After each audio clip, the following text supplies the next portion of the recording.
Sejam bem-vindos à primeira edição do programa Grande Conversa, nova aposta do canal Matriz Portuguesa, um programa de debate sobre a atualidade e os grandes temas que nos interessam a todos, não só aos portugueses, como também a todas as sociedades, mas que nós aqui nos juntamos em conversa entre um grupo de 4 pessoas, cada uma especialista na sua área e com interesses diversos, e para falarmos sobre essa temática que, de episódio a episódio, traremos sempre novos assuntos da atualidade, bem como sempre um tema por episódio de fundo. E no qual também, após toda esta nossa conversa e debate, faremos sempre uma sugestão, um dos comentadores fará sempre uma sugestão, ou de um livro, de um filme, enfim, de o que lhe parecer melhor nessa semana que é emitido o filme. Sejam bem-vindos e obrigado por terem aceito este convite do canal Matriz Portuguesa para iniciarmos este programa, o programa da Grande Conversa. Passo a apresentar Maria do Rosário Louro, diretora-geral da Gerves Pereira Marketing e Comunicação. Sofia Afonso Ferreira, jornalista, especialista em comunicação e também fundadora do Democracia 21 e agora vice-presidente do Nós Cidadãos, e Alexandre Real, sócio-gerente e fundador do Sefori, empresa dedicada também à comunicação e à reputação empresarial. Sejam bem-vindos. Vamos iniciar agora uma série de programas e de debates que se querem de um modo informal para falarmos sobre estas nossas, sobre o que passa pelo nosso país, no mundo, que tenha relevância sobre o nosso ponto de vista, mas que também tenha impacto sobre a nossa sociedade.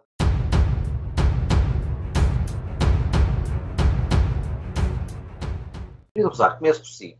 Qual é o tema da atualidade que apraz hoje trazer aqui para o nosso conhecimento? Muito bem, muito obrigada, bom dia. Eu hoje de manhã ainda não sabia muito bem o que é que íamos falar e recebo de um alerta do meu telemóvel uma notícia que diz o seguinte: Graça Freitas admite que uma nova escalada de vírus está em cima da mesa, mesmo com a vacina. Ora bem, fiquei com a certeza daquilo que eu já sabia. Neste momento começa a ser evidente que mesmo com a vacinação vamos ter que conviver com este vírus durante muito tempo. Vamos andar a gerir mutações do vírus, aperfeiçoamentos de vacinas, grupos de risco, planos de vacinação, problemas económicos, ajudas internas e externas, e quem pensar que isto vai acabar em setembro está completamente enganado. O nível de imunidade não vai ser atingido nem em setembro, nem no final do ano.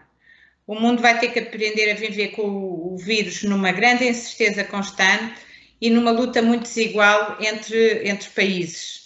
As consequências económicas desta guerra biológica vão ser devastadoras, nomeadamente na área do turismo, que é aquela que eu trabalho mais.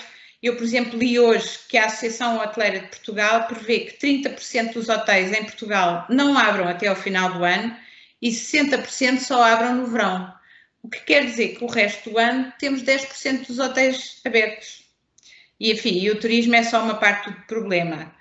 Eu não sou pessimista, sou uma otimista por natureza, deve ser a única coisa que sou parecida com o nosso primeiro-ministro, mas não sou pessimista ao ponto de acreditar que este vírus vai extinguir a humanidade, porque isso acredito que não vai acontecer.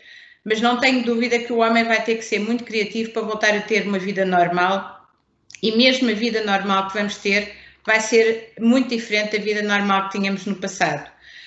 Aliás, aproveito para deixar já aqui um desafio, um tema giro para fazermos futurologia na próxima conversa é como é que será a vida em Portugal no pós-Covid. Não sei qual é a vossa sensibilidade sobre este tema, mas eu hoje confesso que fiquei um bocado animada.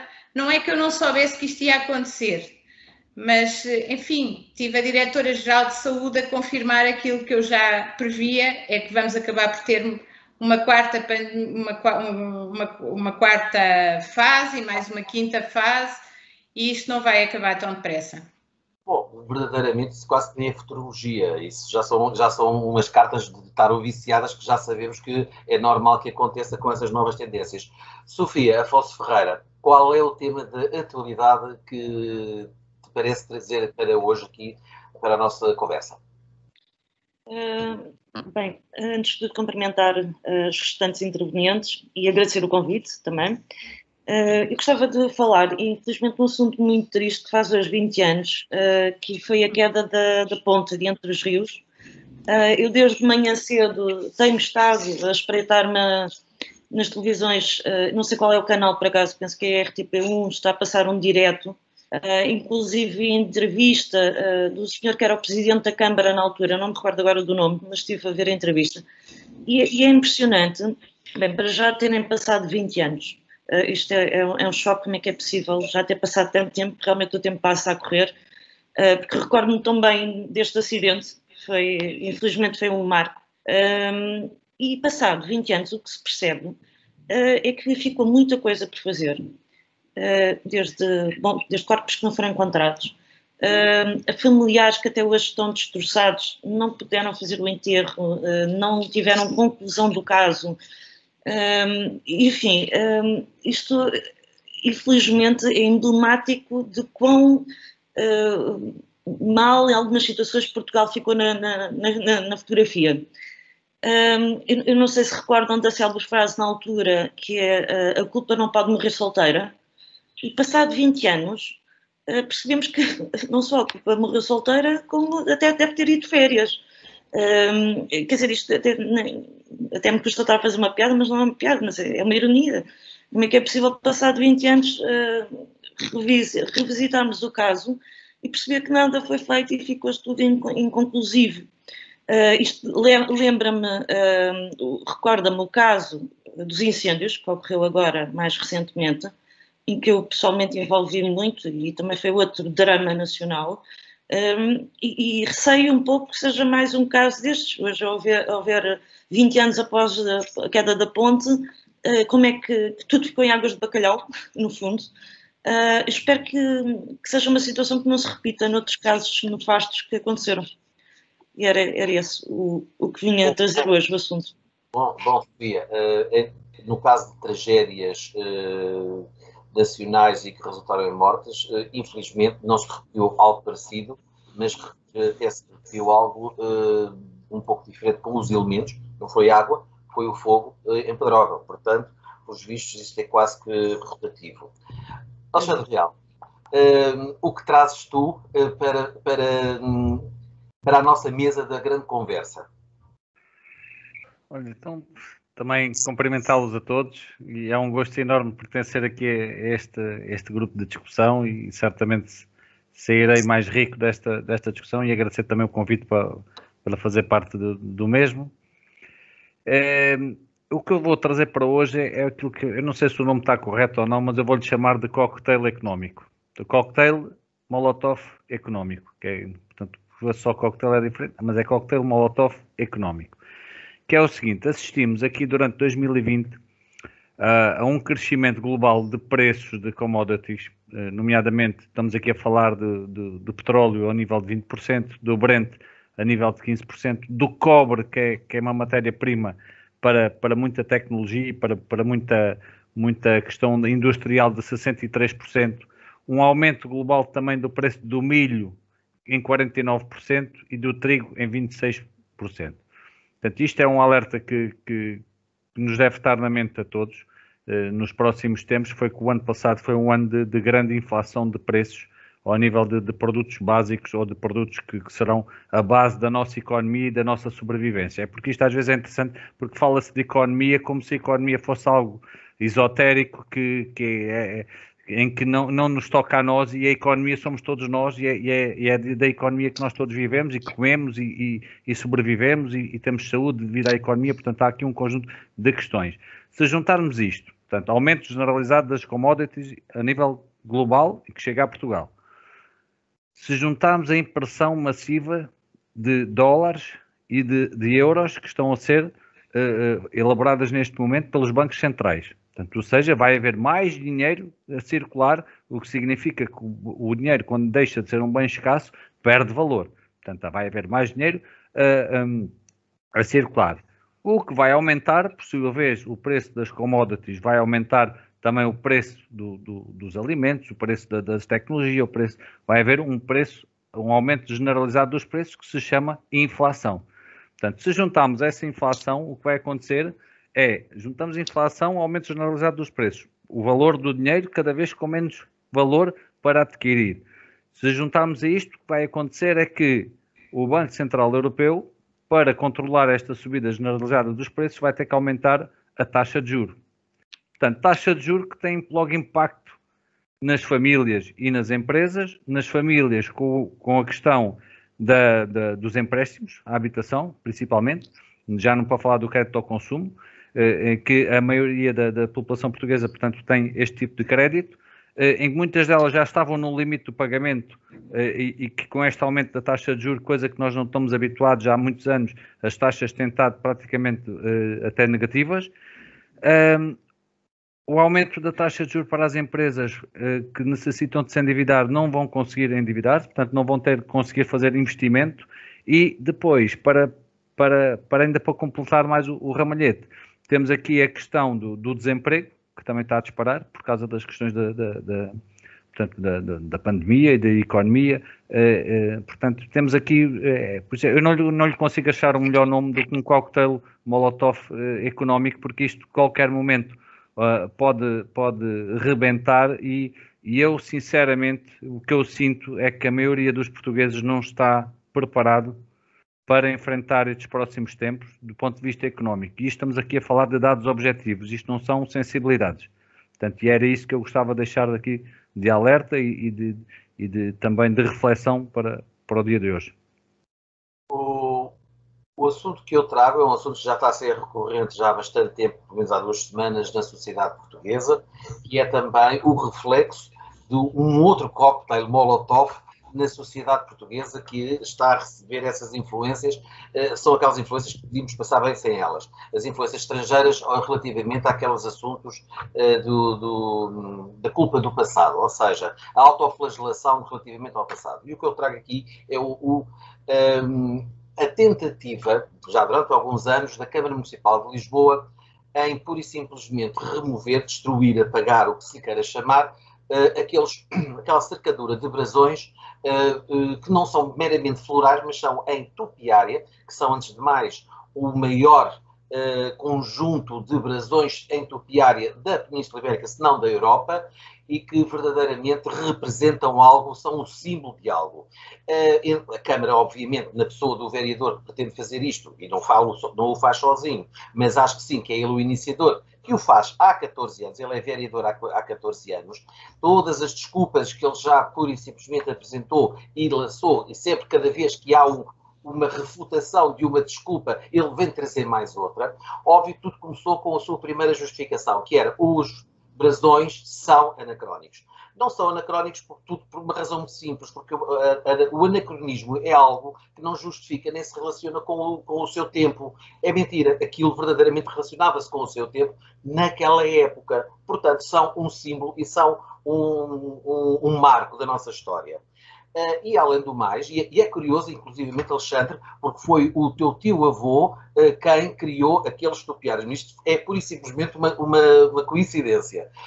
De resto, sabemos nós que Belém é a zona mais visitada turisticamente em Lisboa, mas que suplanta Lisboa inteira e que, de facto, descaracterizar com um novo projeto, que o que pretende este projeto, por simplesmente, além de eliminar estes brasões, é também tornar a praça, o jardim da Praça do Império, particularmente onde está a Fonte Luminosa, que seja possível ali montar palcos para espetáculos, ou seja, querem tornar a Praça do Império mais uma sala de espetáculos como a Praça do Comércio.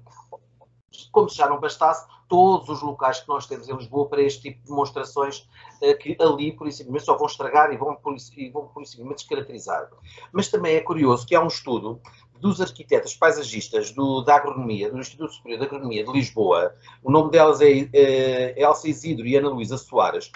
Curiosamente, desenvolveram uma metodologia de caracterização e classificação dos jardins públicos de interesse patrimonial. E dão uma classificação a este jardim da Praça do Império. Classificam-no com 46 valores, numa escala de 50. Portanto, isto significa alguma coisa.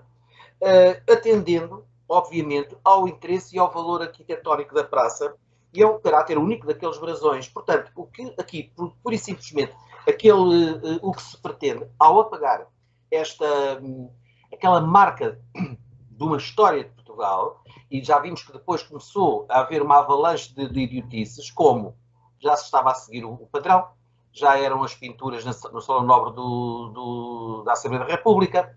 Mais um pouco, vamos começar por, e já se falou, os Jerónimos também se calhar não ficarão lá muito tempo, porque foram construídos com dinheiro trazido da primeira viagem da Índia, a Torre de Belém, enfim. Ou seja, este também é um cocktail que potencialmente perigoso que pode reventar na nossa sociedade. E este discurso antirracismo, que não é mais do que uma tentativa de racismo, ao contrário, se bem que digam que não, pura e simplesmente também é, eu considero, e usando as palavras do Alexandre, um cocktail muito perigoso. Ora bem, trouxemos então a nossa atualidade, quatro aspectos da nossa atualidade, e vamos então iniciar o grande tema que de episódio a episódio vamos sempre discutir. E vamos fazer uma abordagem da seguinte maneira.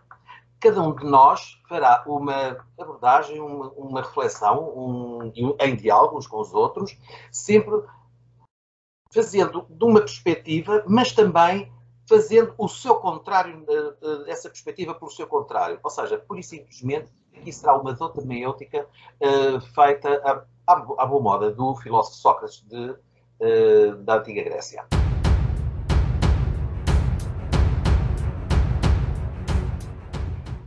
Querido Rosário, comece por si. A nação ideal é o grande tema que decidimos os quatro começar por discutir. Meu Deus, que grande tema, verdadeiramente, para iniciarmos a nossa primeira grande conversa. O que lhe sugere esta temática? Ora bem, então eu olhei para este tema e fiquei a pensar, o que é a nação ideal? É a nação mais organizada? É a nação mais limpa? É a nação humana com os seres humanos mais bondosos e construtivos? É onde há mais oportunidades e melhor nível de vida? É a nação mais sustentável?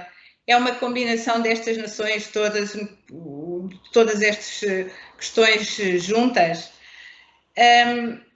Bem, na prática eu acho que a nação ideal não existe e se existisse provavelmente seria uma grande maçada e não teria graça nenhuma. Mas eu admito que nós, como ponto de partida, podemos pensar que há países que têm algumas facetas que seriam úteis no contexto de uma nação ideal. Sei lá, por exemplo, a Alemanha é um país organizado, a Suíça é um país limpo, os portugueses são um povo com grande capacidade de relacionamento humano. Os Estados Unidos são países que têm grandes oportunidades. A Finlândia é provavelmente um dos países mais sustentáveis. Mas será que se alguma vez faz sentido pensar numa nação em que isto parece tudo junto e que alguém consegue pôr de pé uma coisa destas? Eu lanço-vos a pergunta, eu acho que não, acho que é impossível, mas o que eu acho é que todos devíamos melhorar em todos estes aspectos, todos os países. E depois se me perguntarem também, então qual é que era o país onde gostaria de viver porque está mais próximo da nação ideal? E aí eu acho que esta pergunta é uma pergunta completamente irracional, porque toda a gente vai responder que é o seu próprio país. Não há ninguém que não tenha um apego ao seu país e essa parte sentimental é aquela que nos vai conduzir à nação ideal, porque nós no fundo, e vimos isso pelos imigrantes, os imigrantes têm sempre o coração deles no país onde eles não vivem.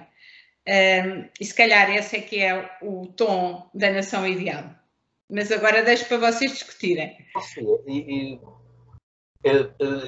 Passando por este ponto de vista de patchwork, de termos um pouquinho de cada, uma espécie de uma nação Frankenstein, com um pedacinho de cada, qual é para ti a nação ideal? Como seria a nação ideal? Estás a falar comigo, João? Sim, Sofia. Desculpa, é que eu vi aqui com uns saltos. É que isto de vez em quando a ligação está aqui com os saltos. Olha, uma nação ideal com uma rede de internet satisfatória. E para complicar, acabou de cair uma tempestade também, não sei se foi por isso, mas isto ficou aqui aos picos. Eu ouvi assim só. Eu queria contribuir para o tema com duas ideias. Eu penso que um grande problema em Portugal tem a ver com a nossa memória. Isto até tem a ver um pouco com aquilo, João, que há pouco estavas a explicar, esta questão agora dos brasões em Belém, que está esta polémica instalada. Nós temos um problema em Portugal com a memória e com a celebração da nossa história. E um grande contributo para uma nação ideal seria, de alguma forma, coletivamente, conseguirmos resolver esse problema, e parece que é outra questão, mas não é. Outra grande questão, outro grande pilar tem a ver com a justiça, ou com a falta de justiça, ou a morosidade da justiça. Pronto.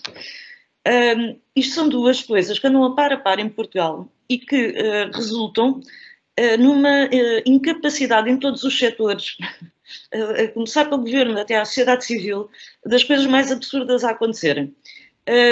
Eu vou dar um exemplo que também tem a ver com os brasões. Foi outra polémica que aconteceu talvez há 2 ou 3 anos, já não me recordo exatamente a altura, mas não foi há muito tempo. Teve a ver com a estátua do Padre António Vieira, ali no Largo da Misericórdia. E que essa polémica é emblemática. Puseram lá a estátua, não sei se todos estão a visualizar a estátua, portanto tem o Padre António Vieira e depois tem umas crianças, portanto os indígenas, umas crianças que estão agarradas a ele, assim, à batina, pronto. Aquilo no fundo é uma representação porque ele foi um grande defensor, o que na altura era muito revolucionário, porque temos que ver o contexto, ele foi um grande defensor dos direitos dos indígenas e portanto aquilo é uma representação na estátua. Pois bem que houve pessoas que tentaram que a estátua fosse abaixo e inclusive vandalizaram a estátua várias vezes porque aquilo era uma representação racista. Pronto, este caso é paradigmático de como é que as coisas se tornam polémicas em Portugal da forma mais estranha e bizarra. E porquê? Porque de onde é que isto vem? Primeiro porque temos muita mania de importar estas modas, portanto está a haver a nível mundial, no mundo ocidental, um certo recontagem da história, não é? Um revivalismo de algumas situações, mas contadas segundo agora de forma contemporânea, sobre a nossa visão contemporânea, o que é um erro, e nós gostamos muito de importar estas ideias, mas depois produzimos casos destes porque nos falta a memória. Lembram-se daquele livro que foi muito conhecido, que era o Portugal Hoje, o Medo de Existir, do José Gil. Ele defendia no livro que um dos problemas em Portugal é a falta de inscrição, portanto, da memória dos eventos, tudo passa em Portugal como se não ficasse registro, né, a nível coletivo. Nós tendemos a esquecer a nossa história, a não se relacionar com o que aconteceu, com o que se passa hoje. E se fôssemos resolver, era um grande contributo para uma nação ideal. Alexandre, uma nação ideal para ti consistiria em quê? Olha, eu primeiro começava aqui, se calhar, até com um aspecto mais filosófico da interpretação de nação, porque eu penso que, apesar de tudo, e independentemente de nós agora já estamos aqui a falar de nações, países, há nações sem país e sem território. E considero que essa é uma condição, porque se nós formos a olhar, eu não sei se eu estiver errado, corrijam-me, mas sempre que há nações sem território, há conflitos. Temos o caso dos bascos, dos chechenos, bem, enfim, de inúmeras nações, que são nações, portanto, é um conjunto agregado de culturas, de língua, tem língua própria, portanto, há um conjunto de características que levam a caracterizar-se como nação e que não têm território. E quando não há território, há essa falta de pacificação. Portanto, eu penso que aí começávamos, se calhar, por refletir um pouco nisto, que realmente é importante uma nação ter um território para, no fundo, se viver e conviver, e se calhar era uma reflexão, se calhar, que se podia fazer, que era de arranjar territórios e de considerar esta questão do ponto de vista político também, que as nações podem ter acesso ao direito a um território, portanto, e por aí por essa discussão. Portanto, parece-me que a nação ideal, pelo menos pela nossa história, deverá ter um território. Depois, pegando aqui um bocadinho também nas palavras, eu gostava só de fazer dois comentários, um à Rosário e outro à Sofia, que é...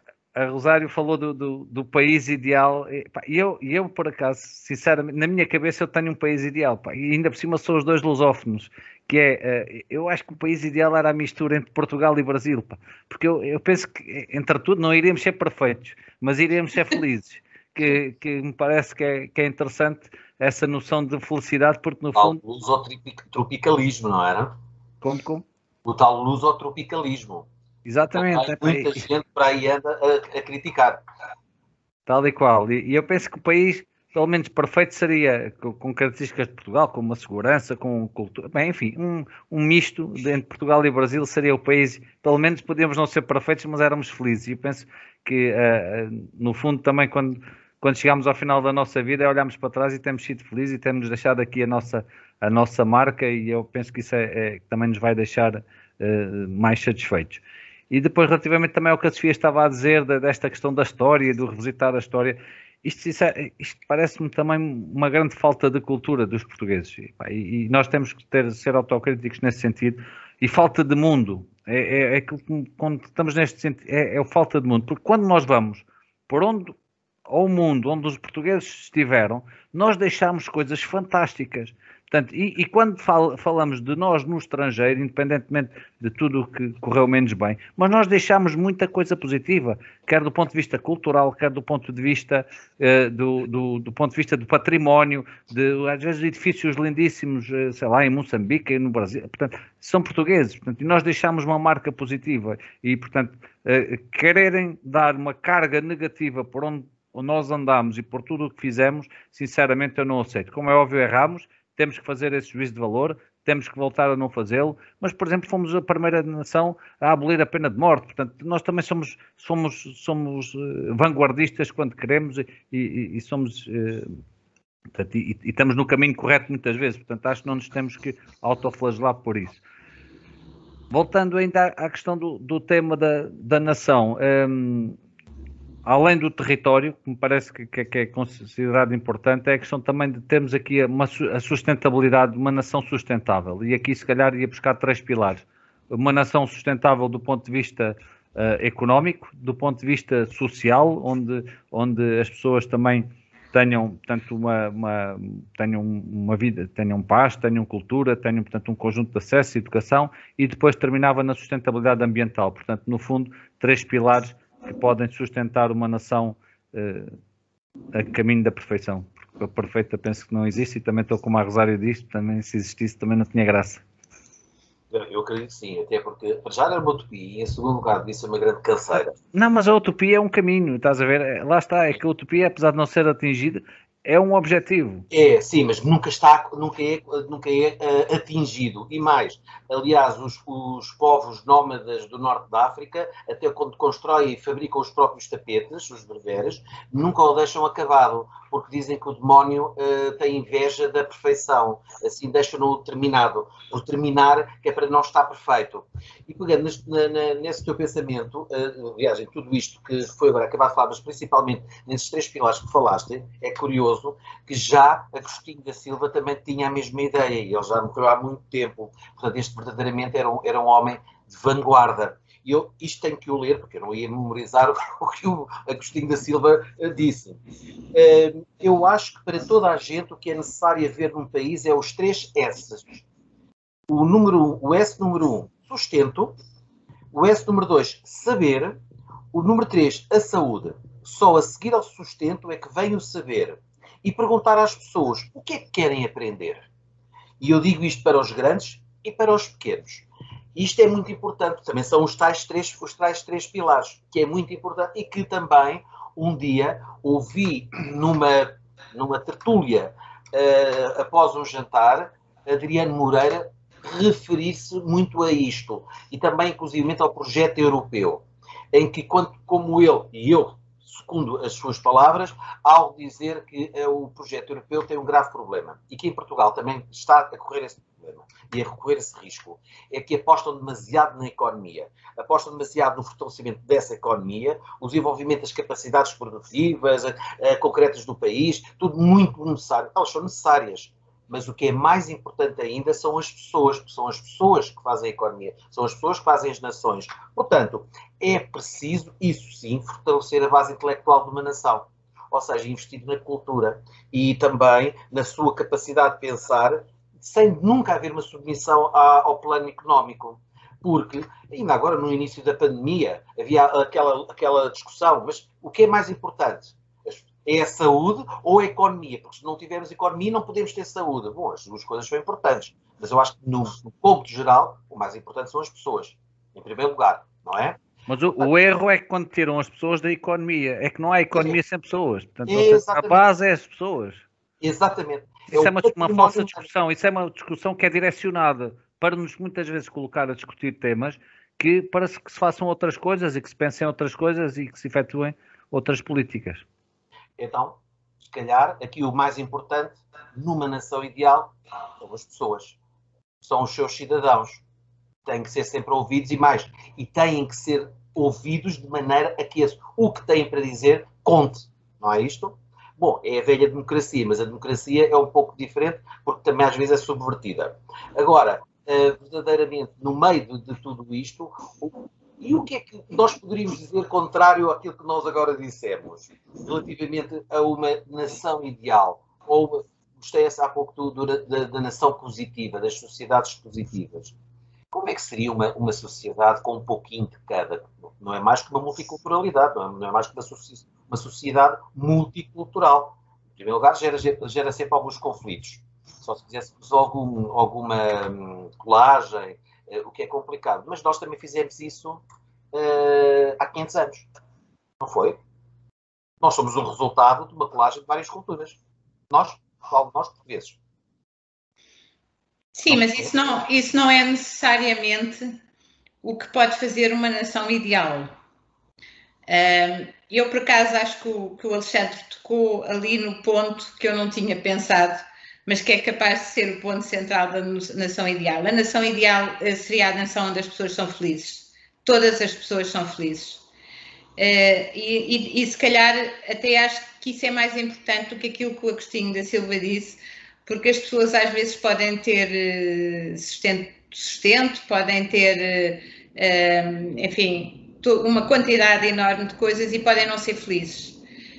E esta questão da nação que o Alexandre falou, enquanto sentimento, e vamos pensar agora nos catalães, por exemplo, os catalães são um povo que tem uma boa qualidade de vida, mas que não são um povo feliz neste momento, claramente.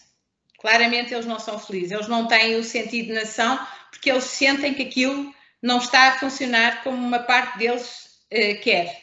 Enfim, 50%, tanto quanto eu percebi. E isso não é uma nação ideal. Quer do ponto de vista dos espanhóis, quer do ponto de vista dos independentistas, aquele estado em que eles estão não é uma nação ideal, porque as pessoas não estão felizes lá dentro. E, portanto, eu acho que as pessoas têm que se identificar com o país e eu acho que isso, nesse aspecto Portugal não está mal, porque nós temos fronteiras com 9 séculos,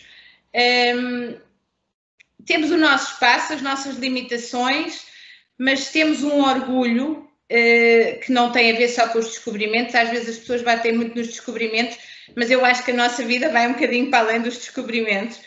E eu acho que nesse aspecto nós estamos mais perto da nação ideal do que muitos países que têm, enfim, que têm tido guerras inacreditáveis, e estou a pensar toda aquela zona da Cortina de Ferro, coitados que nunca, quando acordam de manhã nunca sabem para que lado é que pertencem, se estão para a esquerda, se estão para a direita.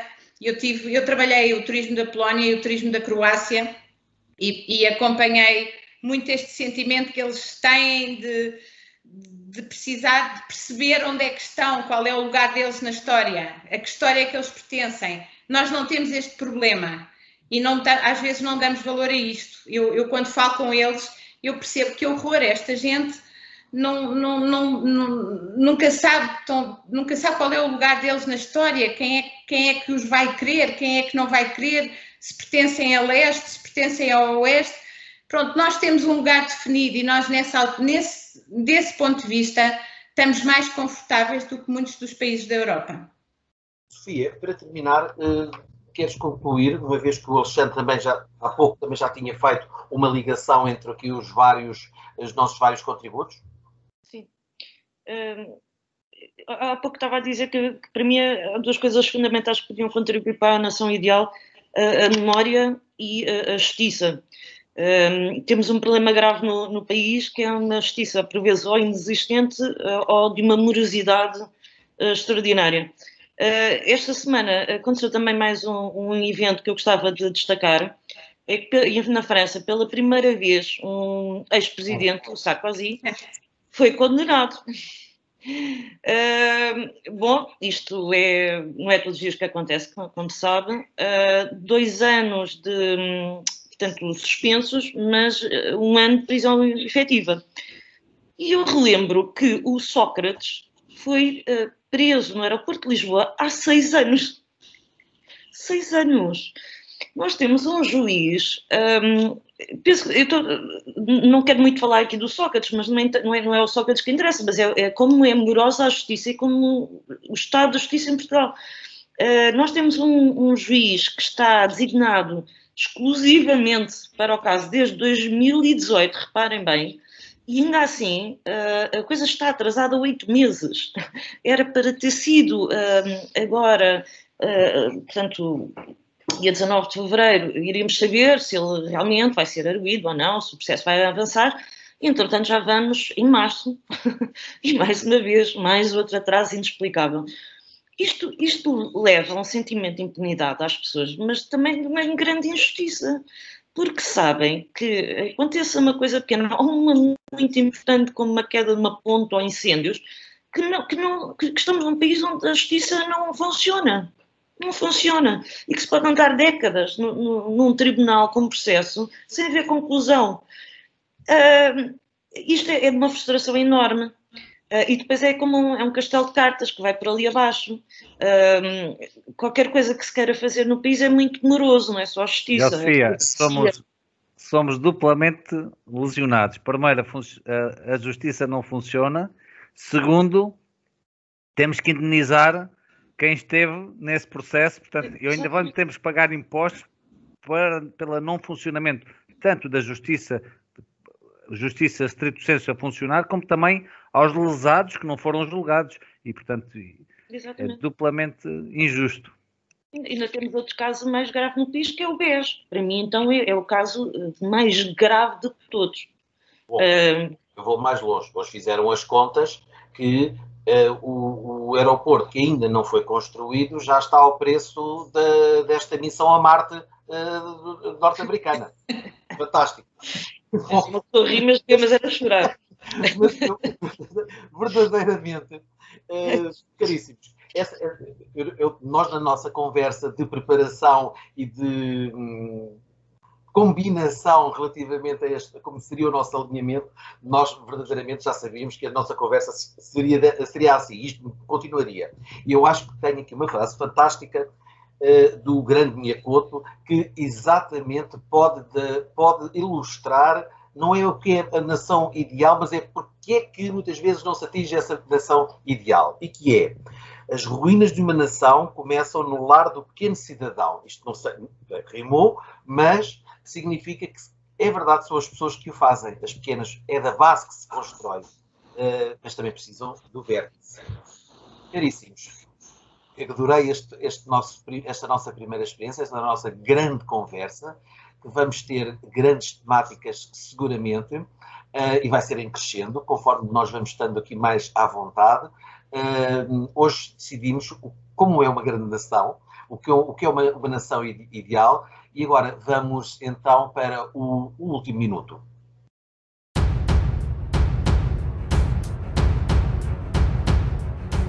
Ora bem, hoje cabe-me a mim fazer a sugestão de um livro ou de outro qualquer acontecimento, obra cultural ou não, para a sugestão dos nossos, da nossa assistência, por assim dizer. Sugiro o livro As Notáveis Mulheres de Portugal, que é um livro que comemora o 10º aniversário do Prémio Fémina, instituído pela Matriz Portuguesa em 2010, e que nessas suas páginas apresenta uma lista quase infindável de mais de 100 mulheres, e garanto-vos que não estão lá todas, das mulheres desde a nacionalidade, só ultrapassamos a nacionalidade com uma Madalena Dias, até à atualidade. E também a listagem das senhoras que foram agraciadas com o Prémio Fémina. É um livro que tem o apoio do Ministério da Cultura, porque verdadeiramente as mulheres são a segunda força, a força complementar de uma nação ideal. Agradeço-vos em meu nome, em nome de Maria do Rosário Louro, de Sofia Afonso Ferreira e de Alexandre Real, terem estado connosco. Caríssimos. Então até para a próxima vez, para a próxima grande conversa. Obrigada. Deus, obrigado. Obrigado. Um bom resto de semana.